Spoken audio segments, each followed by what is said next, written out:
Hello everyone, तुम्ही सर्वजण कसे आहात? आय होप तुम्ही हॅपी हेल्दी पॉझिटिव्हच असणार. तर आज आपण बघत आहोत जादू बुकमधील जी मॅजिक प्रॅक्टिस आहे ती.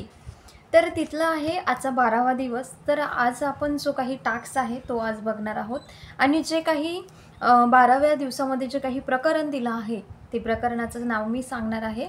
त्या प्रकरणामध्ये जे काही मोस्ट इम्पॉर्टंट पॉईंट्स दिले असतात ते अगोदर मी तुम्हाला समजावून सांगत असते, जेणेकरून आपल्याला टास्क करण्यामध्ये इझी जाईल आणि आपण इझिली टास्क करून पार पाडू आणि आपलं आयुष्य हे चेंज करू. कारण आपण रिस्पॉन्सिबिलिटी घेतली आहे की आपण आपल्या आयुष्याला चेंज करणार आहोत. तर आजचा दिवस आहे 12वा, आपलं आयुष्य बदलून टाकणाऱ्या जादूच्या व्यक्ती. आज आपल्याला 3 व्यक्ती अशा निवडायच्या आहेत. तर कशा पद्धतीने आणि कुठल्या व्यक्ती निवडायच्या हे आज आपण इथे बघणार सुद्धा आहोत. तर इथे सांगतात की कधी कधी अंधारून येतं आणि दुसऱ्या व्यक्तीच्या ठिणगीमुळे पुन्हा प्रकाशमान वाटतं. आपल्या अंतर्मनात नव्यानं ज्योत पेटवणाऱ्या त्या व्यक्तीबद्दल हार्दिक कृतज्ञता व्यक्त करणं आपल्यापैकी प्रत्येकाचं कर्तव्य आहे. ओके.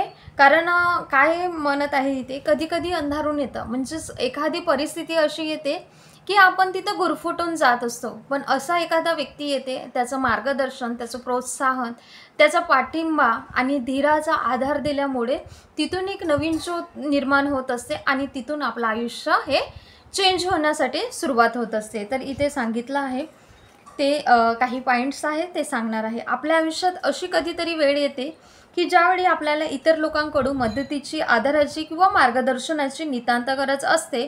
जशी मदत आपल्याला इतरांकडून त्यावेळी मिळतेही. कधीकधी दुसऱ्या व्यक्तीच्या प्रोत्साहनामुळे, मार्गदर्शनामुळे किंवा व्यक्ती त्या योग्य वेळी नुसती तिथं असल्याने देखील आपल्या आयुष्याची दिशाच बदलून जाते. असंच आयुष्य जात राहतं. व्यक्तीच्या स्पर्शानं आपलं आयुष्यच व्यापून टाकलं तो काळ आपण विसरण्याची शक्यता असते.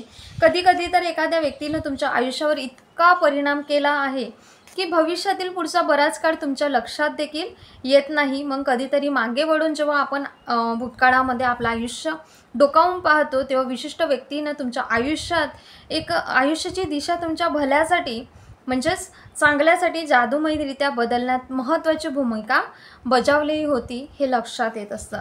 मी आताच म्हटलं, अशा काहीतरी परिस्थिती येतात की त्या विचारामध्ये गुरफटून जातो आणि काही लोक तर इतकं टेन्शन घेतात की इतकं ट्रेसमध्ये येतात की गिवअप करण्याच्या ह्याच्यामध्ये असतात. तर अशा वेळेस त्या व्यक्ती आपल्या आयुष्यात मित्र असतील, काकू काका असतील, मामा मामी असतील, बहीण भाऊ असतील, आई वडील असतील, मित्रमैत्रिणी असतील, जे कोणी व्यक्ती आहेत ते एक आशेचं किरण बनून आपल्या लाईफमध्ये येतात आणि त्यांचा मदतीचा, आधाराचा आणि मार्गदर्शनाचा आधार देतात आणि तिथून आपली लाईफ ही चेंज व्हायला चालू होत असते. ओके. तर मग ते तुमच्या आयुष्यात काकू काका, मामा मामी, भावंड, आजी आजोबा, कुटुंबातील कोणीही व्यक्ती असू शकते, इवन शिक्षक, डॉक्टर किंवा नर्ससुद्धा. आणि तुमच्या सध्याच्या जोडीदाराची ओळख या व्यक्तीने करून दिली असेल किंवा तुमच्या अतिशय उत्कटतेने कराव्याशा वाटणाऱ्या अनेक गोष्टींपैकी तुमच्या आवडीच्या गोष्टी ओळख या व्यक्तीने करून दिली. कदाचित ही व्यक्ती अशी असेल की जिला तुम्ही ओळखतही नसाल आणि ती व्यक्ती थोड्या वेळासाठी काय होईना येते आणि तुम्हाला मार्गदर्शन करून चालली देखील जाते. तर ती व्यक्ती क्षणभर तुमच्या आयुष्यात येऊन जाते आणि अंतर्मनातील गाभ्याला स्पर्श करून जाणारी दयाळूपणाची कृती सहजरित्या करून जाते. तर लेखिका म्हणतात रॉन्डाबर्न की माझ्या आजीमुळे माझ्या पुस्तकांची, स्वयंपाकाची आणि खेडोपाडे हिंडण्याची आवड निर्माण झाली. या गोष्टींवर तिचं अतिशय प्रेम होतं, त्यामुळे त्या करणं तिच्या आनंदाचा भाग होता. त्याच्यात तिनं मला ही समागी करून घेतलं होतं, म्हणजेच लेखिकेच्या आजीचं. या सगळ्याचा माझ्यावर परिणाम होऊन माझ्या आयुष्यात दिशाच बदलून गेली होती. ती की कशी, तर ते सुद्धा बघणार आहोत. गेली 20 वर्ष अतिशय उत्कटतेने आवडीने स्वयंपाक करते. पुस्तकांवरील प्रेमामुळे मी शेवटी लेखकच बनले. तिच्या खेड्यावरच्या प्रेमाचा माझ्यावर इतका परिणाम झाला की संपूर्ण आयुष्य तिने खेड्यातच काढलं. तर लेखिका म्हणतात, आजीनं मला आभारी आहे म्हणण्याची अत्यंत कडक शिस्त लावली होती.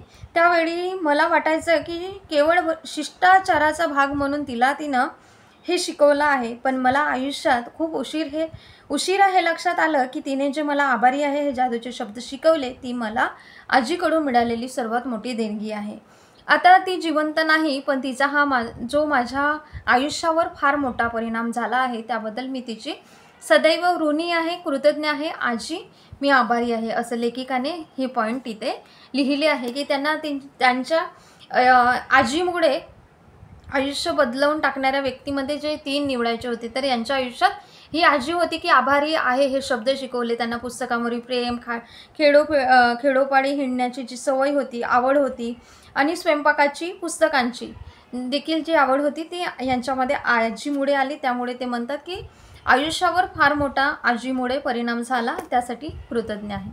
तर आज आपल्याला आता काय करायचं आहे की आज तुम्ही तुमच्या आयुष्यावर प्रभाव टाकणाऱ्या जादूच्या व्यक्तीबाबत विचार करणार आहात.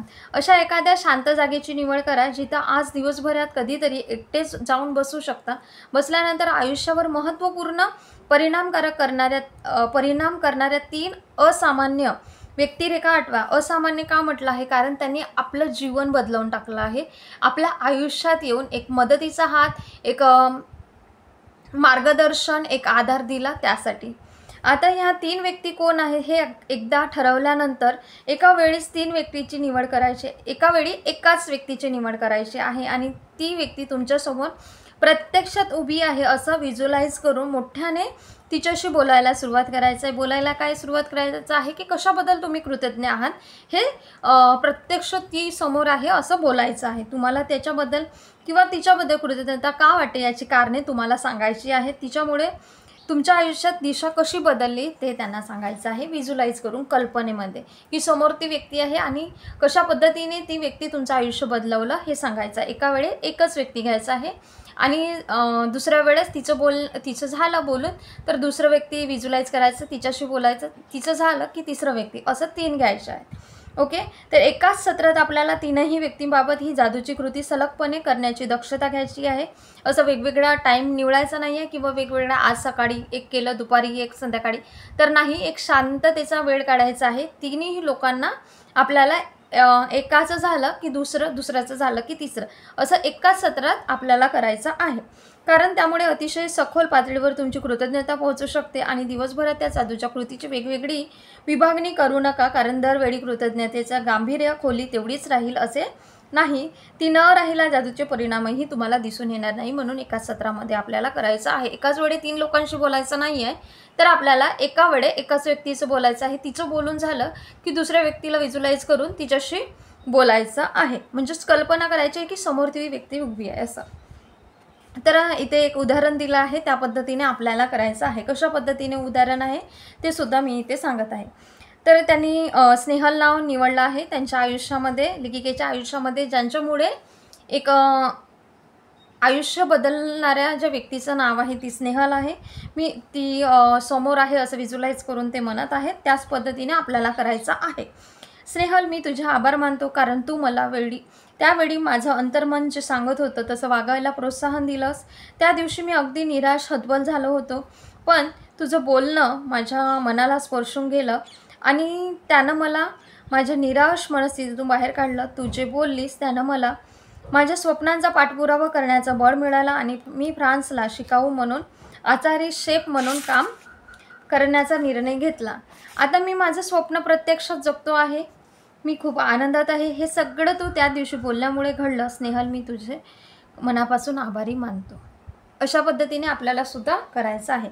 जर तुम्हाला मनातील भावना मोठ्याने जर व्हिज्युअलाइज करून जर बोलता येत नसेल तर अशा वेळेस मग काय करायचं, तर आपल्या मनातील भावना मोठ्याने बोलून व्यक्त करता येण्यासारखी परिस्थिती नसेल तर प्रत्येक व्यक्तीला तुम्ही स्वतंत्रपणे एक वही आणि किंवा डायरी घ्या, पेन घ्या आणि तिथे एक पत्र लिहिल्यासारखं त्यांचं नाव टाका आणि ज्या पद्धतीने आता तुम्हाला उदाहरण सांगितलं आहे अगदी त्याच पद्धतीने तुम्हाला तिथे लिहून काढायचं आहे. लिहून काढल्यानंतर तुम्हाला वाचून देखील काढायचं आहे. त्या व्यक्तीला तुम्ही स्वतंत्रपणे पत्र लिहित आहात असं समजून तुमच्या भावना तिथे लिहून काढायच्या आहे.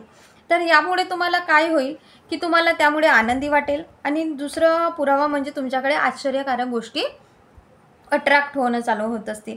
तर हीच तर आहे जीवनातील जादू आणि हेच कृतज्ञतेचं सामर्थ्य आहे. ओके, हे झालं आपला आता 12वा डेचं आयुष्य बदलवून टाकणाऱ्या जादूच्या व्यक्ती आपण 3 निवडल्या आणि प्रत्येकाबद्दल आपण व्हिज्युअलाइज करून बोललं. तर आता मी तुम्हाला टास्कसुद्धा समजून सांगते जेणेकरून तुम्ही टास्क कराल. ओके, तर जादूची कृती क्रमांक 12, आपलं आयुष्य बदलून टाकणाऱ्या जादूच्या व्यक्ती. तर आपण डे 1 मध्ये जी कृती केली होती ती आजसुद्धा करायची आहे. 10 ग्रॅटिट्यूड लिहायचे आहे, कारणे टाकून लिहायचं आहे आणि लिहून झाल्यानंतर आभारी आहे, आभारी आहे, आभारी आहे प्रत्येक वाक्याच्या शेवटी लिहायचं आहे. त्यानंतर दिवसभरात कधीही एखादी शांत, जिथे एकांत मिळेल अशी शांत जागा निवडा, जेणेकरून तुम्हाला कोणीही तिथे डिस्टर्ब करणार नाही अशी शांत जागा निवडायची आहे. आणि तुमच्या आयुष्यावर महत्त्वपूर्ण परिणाम करणाऱ्या 3 व्यक्तींची तुम्हाला यादी करायची आहे, जे तुमचं जीवन बदलण्यास मदत केलं. ज्या एखाद्या सिच्युएशनमध्ये अडकले होते तिथून त्यांनी बाहेर काढला, आशेचा किरण दिला, त्यांच्या मार्गदर्शनामुळे तुम्ही सक्सेस होऊ शकले, अशा 3 व्यक्ती निवडायच्या आहेत. ओके. त्या कुठल्याही गोष्टीबाबत तुम्ही मिळवू शकता की 3 व्यक्ती निवडू शकता की तुम्हाला कशा पद्धतीने त्या सिच्युएशनमधून निघाले आणि ते तुम्हाला माहिती आहे. असे 3 व्यक्ती निवडून एक एक करून बोलायचं आहे. यादीमध्ये प्रत्येक व्यक्तीची ती व्यक्ती समोर आहे असं समजून मोठ्याने बोला. एका वेळी एकाच व्यक्तीशी बोला. तिच्याबद्दल तुम्हाला कृतज्ञता का वाटते ते तिला सांगा. तिच्यामुळे तुमच्या आयुष्यात दिशा कशी बदलून गेली तेही त्यांना सांगायचं आहे. ओके. ज्यांना हे मोठ्याने बोलून शक्य नाही आहे त्यांनी एक पेन डायरी घ्यायची आहे आणि त्यांचं नाव टाकून आपल्या भावना, त्या कृतज्ञता आणि त्या कृतज्ञतेचं कारण तिथे लिहून काढायचं आहे. ओके. आणि आज रात्री झोपण्यापूर्वीचा जो आपला सेकंड डेचा टास्क होता मॅजिक स्टोन, की दिवसभरात घडलेल्या चांगल्या गोष्टी त्या मॅजिक स्टोनला सांगून आपल्याला झोपी जायचं होतं. तर आज रात्री झोपी जाण्यापूर्वी एका हातात जादूचा दगड घ्या आणि दिवसभरात घडलेल्या सगळ्या चांगल्या गोष्टीबद्दल आभारी आहे हे जादूचे शब्द उच्चारा. हे झालं जादूची कृती क्रमांक 12, म्हणजे डे 12चा टास्क झाला आहे. आणि जे काही अत्यंत महत्त्वाचे पॉईंट्स होते ते देखील तुम्हाला सांगितले, जेणेकरून तुमचा टास्क इझिली पूर्ण पार पाडू शकाल. ओके. तर थँक्यू सो मच. हा व्हिडिओ आवडला असा व्हिडिओला लाईक करा, शेअर करा आणि याच चॅनलवर जर नवीन असणार तर जरूर चॅनलला सबस्क्राईब करा. सबस्क्राईब केल्याशिवाय जाऊ नका, कारण तुमचं एक सबस्क्राईब आम्हाला मोटिवेशन देतं आणि अप्रिशिएशन देत असतं. त्यासाठी जरूर चॅनलला सबस्क्राईब करा. Thank you so much. तुम्ही शांतपूर्वक व्हिडिओ बघून घेतले, ऐकून घेतले आणि आपल्या आयुष्यामध्ये आपलं आयुष्य चेंज करण्यासाठी जो टास्क केले आणि आपलं आयुष्य चेंज करून एक सक्सेसच्या मार्गावर तुम्ही जात आहात, त्यासाठी तुम्ही थँक्यू सो मच. मी तुमची खूप खूप आभारी आहे. थँक्यू. God bless you.